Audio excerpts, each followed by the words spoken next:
Hello and welcome back to CinemaBurger. I'm Scott Berger and I bring you movie reviews from a different perspective. Now today we're here to talk about Fast 5. Now this movie picks up right after Fast and Furious leaves off with Brian, Mia, and the rest breaking Dom out of the bus. So after you see the bus is crashed and it turns out no one was hurt due to precision driving. So already it's interesting because a car can't knock over a bus. It's really just impossible, I think. So already starting to go out of the realm of believability in the opening scene. But you're really not meant to think of that too quickly because we move on immediately. Now after everyone escapes, Dom and Mia and Brian go their separate ways for now. We see that Brian and Mia have escaped to Brazil, and they're in a small town and they come to someone's house and they hear a familiar voice as guns are pointed at them and then quickly lowered. And it turns out to be Vince, played by Matt Schultz from the first movie. Vince has been living here in Rio as he escaped and was free falling through the South Americas and finally picked up residence here. So Vince gives Brian and Mia residence for now, and Brian doesn't trust Finn, so there's tension brought back between the two from here, from the first movie. Now, it turns out Mia is pregnant, and Vince's wife notices, and she hasn't told Brian yet. So that's interesting because they've definitely hooked up in the previous movie a few times. Now, since Brian and Mia are strapped for money, Vince has a job for them. They're going to steal some cars that are on a train going somewhere. So they explain what's going on and that it's an easy money and that how the car scene works in Brazil. Brian and Mia reluctantly agree since they haven't heard from Dom yet since they escaped.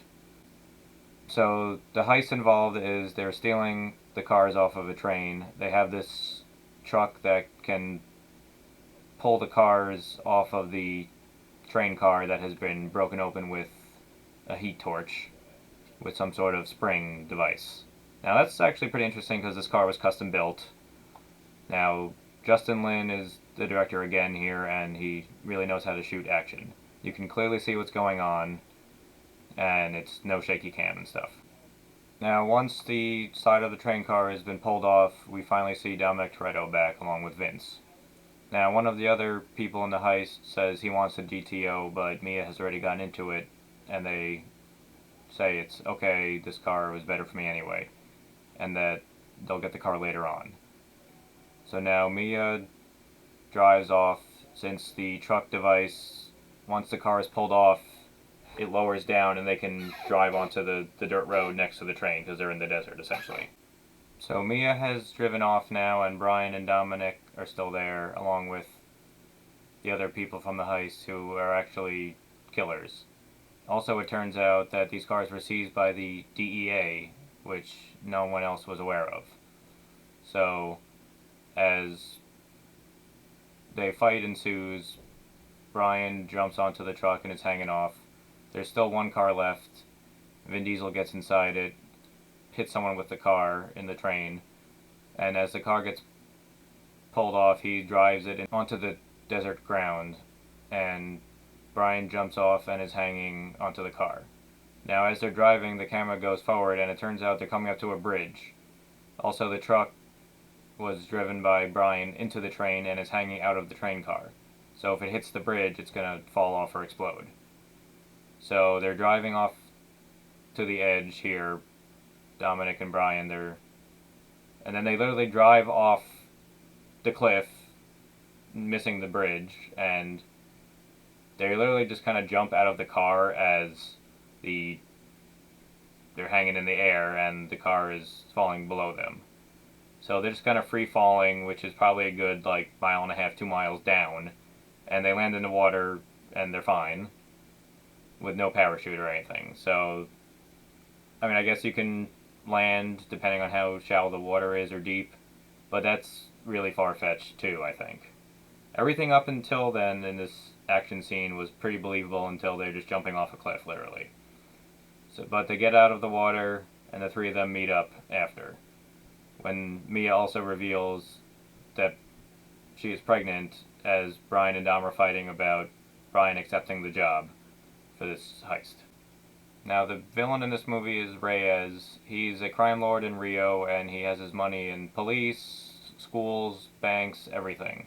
He pretty much controls Rio.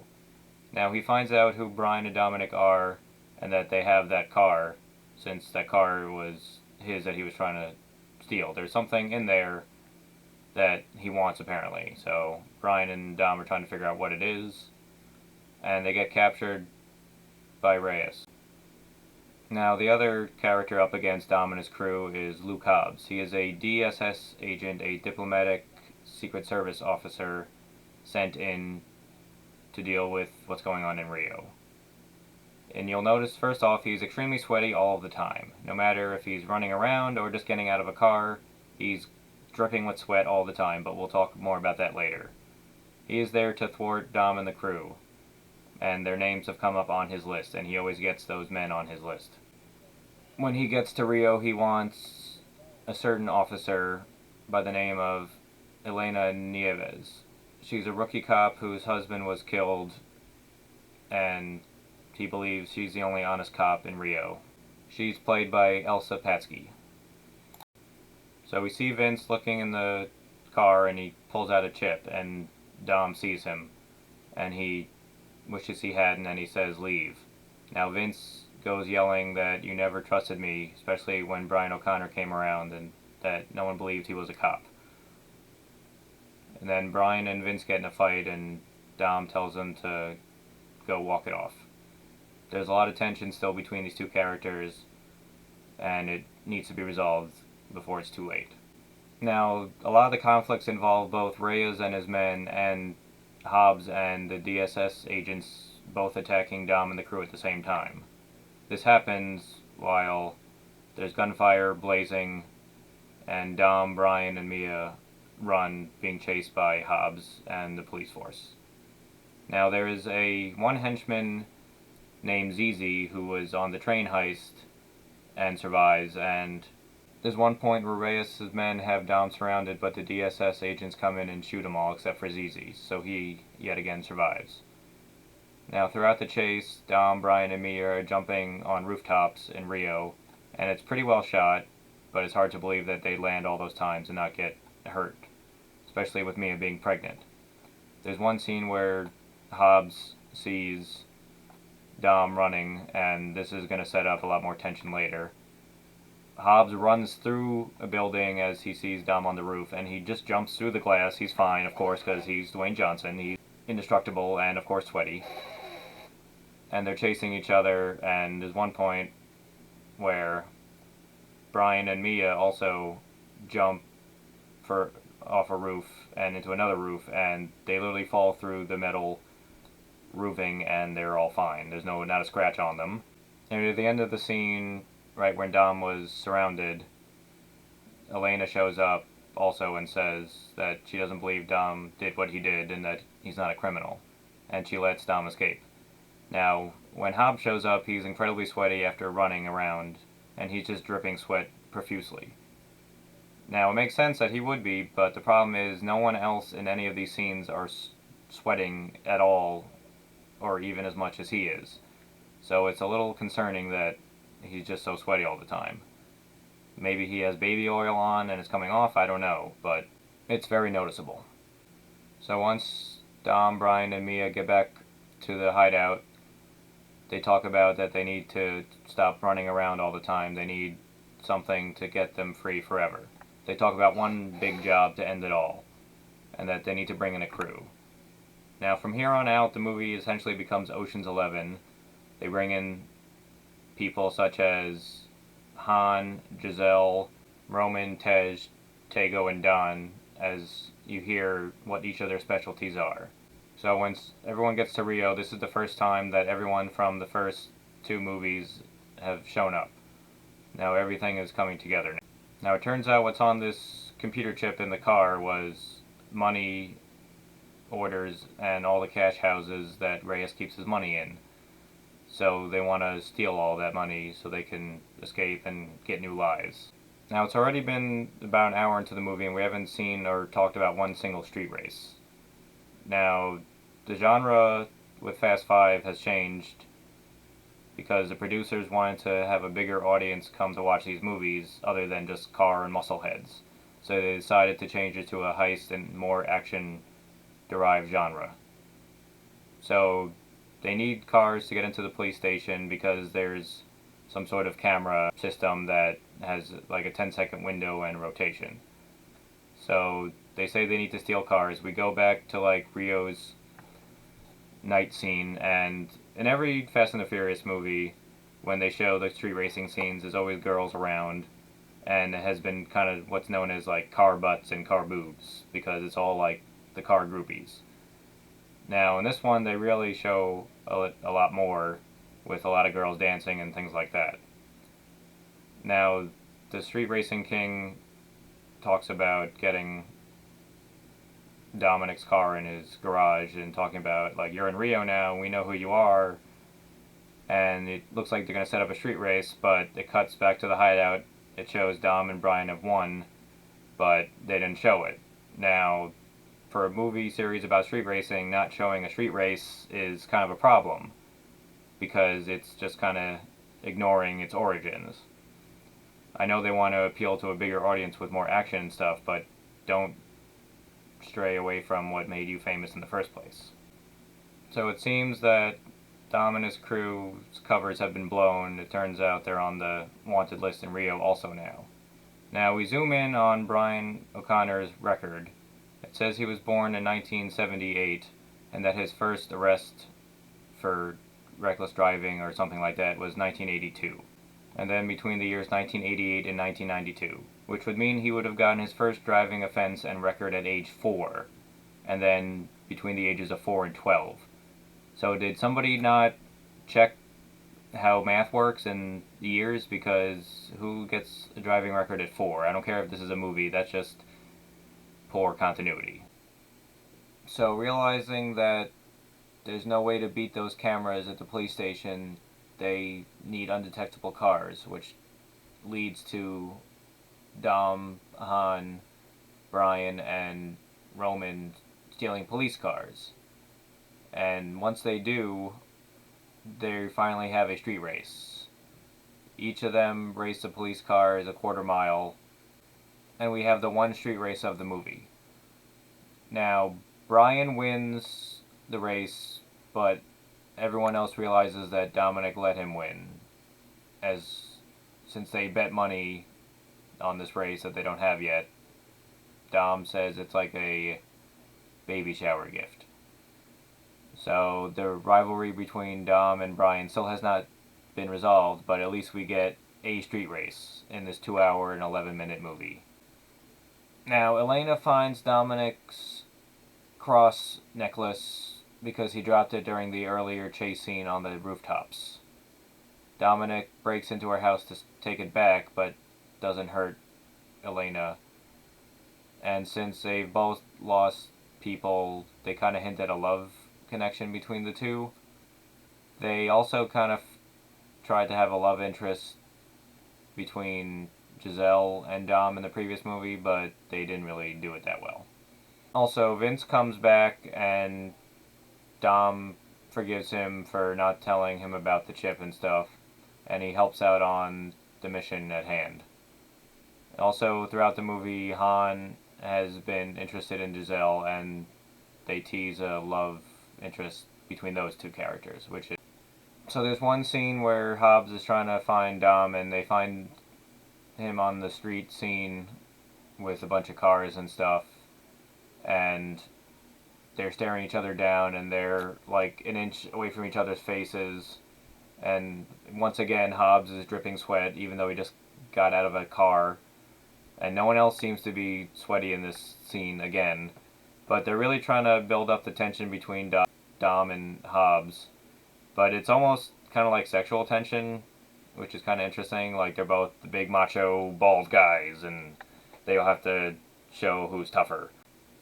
So later on, Hobbs finds their hideout, and he breaks in with his armored car. He destroys Dom's car, which pisses him off. he tries to arrest Dom, and they two get in a fight. Now, this fight is pretty good, even though it's hard to believe that Dom can fight a trained army person, even though he's just used to street fighting. But it will just suspend belief for now. So, one of Hobbs' team is gonna take in Mia, and this really pisses off Dom, and he goes Hulk on Hobbs and flips him backwards. Now, since Dwayne Johnson plays Hobbs, he uses some wrestling moves to fight, and at one point, Hobbs grabs a wrench and tries to hit Dom, but then when Dom fights him off and uses a wrench, Hobbs, calls him out, look, you're gonna kill someone with a wrench again, just like that other guy in the past, even though Hobbs kind of egged him on for it. They eventually stop fighting when Mia yells, because the two are just fighting and being surrounded by everyone else who stopped fighting. And when Dom realizes he's about to hit Hobbs with a wrench, he stands up, and he really shows a lot of emotion in his face. He says nothing, but you can tell everything that he's thinking and feeling. And this is a pretty good scene emotionally, I think. So Dom agrees to be taken in, and the entire team has been captured by Hobbs and his crew. Now, while they're driving back to, I guess, headquarters, Reyes' men attack and kill Hobbs' entire crew along with Vince, which is pretty sad because Vince got redeemed. So with Reyes' crew still causing terror, Hobbs lets the rest of the group help stop them, so they all band together and fight off Reyes' crew. Now, at the end of this fight, that henchman ZZ is once again the only one left alive. So after the fight, everyone regroups at the hideout, and Hobbs agrees to help Dom and the crew take down Reyes and steal the money, since he wants revenge for his team. So what's involved is they're going to literally drag the safe out of the wall in the police station with two souped up cars, driven by Dom and Brian. So this is the most implausible scene throughout the whole movie, since they're literally dragging a safe around the city of Rio, and it's flipping all over the place, and they haven't killed a single person on the street. So this is where more of the Ocean's 11 type plot kicks in, with misdirection and things like that. They're driving the safe around, being chased by Reyes and his men. They end up on a bridge over water. So now, after this chase scene that hasn't managed to kill a single civilian, even though it crashes through buildings and is flipping around on the streets, they get to a bridge at a dead end. Now, they're still being chased by Reyes' cops and everything, and Dom lets go of Brian's tether, saying he has a family now, so Dom should be the only one dealing with this. So he turns the car around with the safe, and he's going to drive straight at all the police cars. Now, he uses the NOS to pull the safe, even though it's kind of impossible, because a single car can't drag the safe. It's hard to believe that two cars could. So as he's driving at the police cars, he kind of swerves to let the safe hit all the police cars. Now, these cars get destroyed. They get flipped over, crunched, and thrown in the water, and it's pretty clear that all these people in the car are dead. You don't see a single person getting out of the cars. But it's fine, I guess, because they're crooked cops. Now, Reyes is in an SUV driven by ZZ to also chase them because he wants his money back. Drives the car at Reyes and ZZ, and he kills both of them. Now, the safe almost flips over, and it yanks the car he was driving, and he somehow jumps out of the car before it yanks him and breaks him in half. So after all the bad guys are defeated, Hobbs gives Dom and Brian and everyone 24 hours before he goes after them, since they're technically on the most wanted list. Now, this movie kind of starts the trend of making the antagonists become allies by the end of the movie, since Hobbs gains respect for Dom and his crew. So when he opens the safe, since Hobbs told everyone to leave the safe there, he reveals that the safe is empty. So they bought another safe to switch out so they could actually take the money. So now that the crew has the $10 million, they all go their separate ways. Han and Giselle talk about going to Tokyo, but they still have things to do before that, still hinting that they haven't gone to Tokyo and that the movie Tokyo Drift still hasn't taken place yet. Elena and Dom are together now. They're on some tropical beach together with Brian and Mia, and they talk about finally settling the score and racing. So as they go drive off and race, the movie ends. Now during the credit scene, we see Hobbs in his office doing some paperwork, and we see Eva Mendes' character come back with a folder, and he gives it to Hobbs. And Hobbs says, "If it's not Dominus Crew, I don't care." And then she says, "You'll be interested in this," and says, "Do you believe in ghosts?"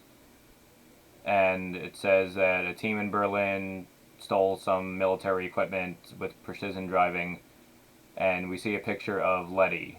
So it turns out she's alive. So she didn't die in Fast and Furious. And then the movie ends. Now, Fast 5 was pivotal in changing the plot structure of the series. It went from street racing to action heist genre, and so on and so forth. Now, this is the first movie in the series to be over 2 hours long, since the previous movies, including Tokyo Drift, were all about an hour and 45 minutes long. Now, in terms of character development, we gain Hobbs as an ally somewhat. He started out as an antagonist and eventually helps them, and he'll be showing up in a lot more movies in the future. Han and Giselle are now a couple, and they go off to do their thing. Also, Vince's story has been closed. He at least was redeemed before he died. In terms of the implausibility of the action scenes, the scene where they drag the safe around the city is pretty unbelievable.